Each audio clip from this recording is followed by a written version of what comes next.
নমস্কার বন্ধুরা, পায়েল হোম টিউটোরিয়ালে আপনাদের সবাইকে স্বাগত। তো আজকে আমাদের আলোচ্য বিষয় হচ্ছে কবি নবকৃষ্ণ ভট্টাচার্যের লেখা বিমলার অভিমান কবিতাটি আমরা লাইন ধরে পুঙ্খানুপুঙ্খভাবে বিশ্লেষণ করব এই সম্পূর্ণ ভিডিওটাতে মাধ্যমে। এই ভিডিওটি তোমরা কেউ স্কিপ না করে পুরোটা দেখো এবং বুঝবার চেষ্টা করো। তার আগে তোমরা যারা আমার চ্যানেলটিকে সাবস্ক্রাইব করোনি, তো প্রথমে আমার চ্যানেলটিকে সাবস্ক্রাইব করো, যাতে আমার ভিডিও সবার আগে তোমাদের কাছে পৌঁছে যায়। এবং কার কোনখানে কী অসুবিধা সব কিছু আমাকে কমেন্টে জানিও। চলো কবিতাটি ফিরে আসা যাক। খাবো না তো আমি, কে বলেছে এখানে খাবো না তো আমি? আমরা এখানে কিন্তু বুঝতে পারছি না প্রথম লাইনটা কে বলেছে। চলো তার আগে আমরা পড়তে যাই। দাদাকে অতটা ক্ষীর অতখানা অবনীর, তাহলে কি বলেছে? দাদাকে অনেকটা ক্ষীর দেওয়া হয়েছে এবং ততটাই দেওয়া হয়েছে অবনীকে। তাহলে দাদা এবং অবনী এইগুলো কার দাদা কার ভাই? চলো দেখি। আমার বেলায় বুঝি ক্ষীর মাত্র না আমি, তাহলে কে বলছে কথাটা? বলছে বিমলা। বুঝেছো তোমরা? তাহলে কে বলছে কথাটি? বিমলা বলছে। আর দাদা অবনী এগুলো কার ভাই এবং দাদা? বিমলার। তাহলে বিমলার বেলায় ক্ষীর মাত্র নামি মানে একটুখানি ক্ষীর বিমলাকে দেওয়া হয়েছে। খাবো না তো আমি। ফুল আনিবার বেলা যা বিমলা যা, তাহলে ফুলকে আনবে বিমলা আনবে, ঠিক আছে। পূজা করি দাও এনে সোনামণিমা, তাহলে পূজা করার জন্য ফুলটা আনতে বলা হয়েছে এবং তাকে তখন সোনামণি বলে সম্বর্ধনা দেওয়া হচ্ছে। কাঁদিলে দুরন্ত খোকা রাখা তারে ভার, তাহলে দুরন্ত খোকা রাখা তারে ভার, তাহলে তার বেলা ও বিমলা নেমা একবার।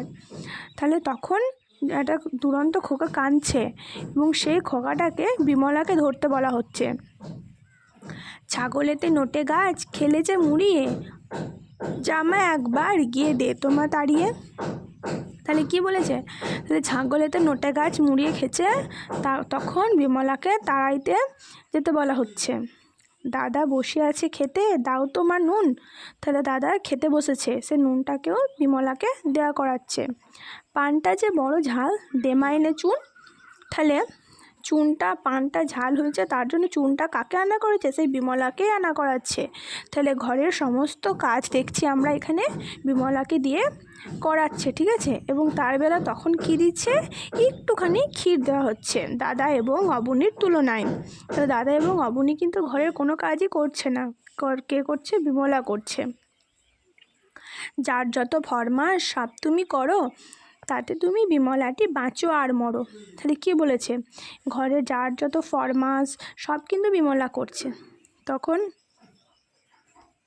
তখন বিমলাটি যে বাঁচছে না মরছে সে কথাটি কারোর দিকে কোনো খেয়াল নেই। খাবারটি আসে যে আর তারে মনে নেই। তাহলে কি বলেছে? খাবারটি যখনই এলো তখনই কিন্তু কারোর বিমলাকে মনে নেই।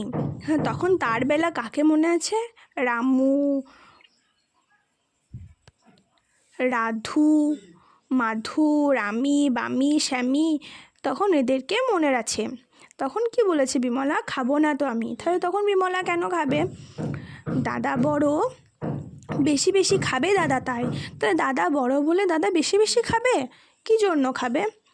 তার এই কথাটাই বিমলা মনে মনে ভেবেছে। অবু বেশি খাবে, আহা সেটি ছোট ভাই, তাহলে অবু বেশি খাবে কারণ কি? অবনী সবার থেকে ছোট, তার জন্য কি অবু বেশি খাবে?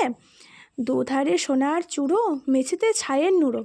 আহা কি সুন্দর একটা লাইন দেখো। এখানে নবকৃষ্ণ ভট্টাচার্য বোঝাতে চেয়েছেন যে দুধারে সোনার চূড়ো মানে কাকে বোঝাতে চেয়েছে? এখানে অবনী এবং তার দাদাকে বোঝাতে চেয়েছে। তার দুধারে তারা ছেলে বলে তাদেরকে সোনার চূড়োর সঙ্গে তুলনা করছে। মেঝেতে ছায়ের নুড়ো, তাহলে মেঝেতে ছায়ের নুড়ো, তাহলে কাকে বোঝাতে চেয়েছে? ছায়ের নুড়ো মানে বিমলা। যেহেতু বিমলা মেয়ে সেহেতু বিমলাকে ছায়ের নুড়োর সঙ্গে তুলনা করেছেন। তখনকার দিনে এরকমই হতো, যেমন ছেলে হলে তখন ভাবতো যে কি মানে তার বংশ হয়েছে আর কি, আর মেয়ে হলে তাদেরকে খুব হেলাছেদ্দারভাবে দেখা হতো, ঠিক আছে। দেখো এখানে কি তাই বুঝি বিমলার কমে গেছে দামই, তাহলে কি বলেছে বিমলা মেয়ে বলে বিমলার দাম কমে গেছে। তখন কি বলেছে খাবো না তো আমি, খাবো না তো আমি, তাই বলেছে।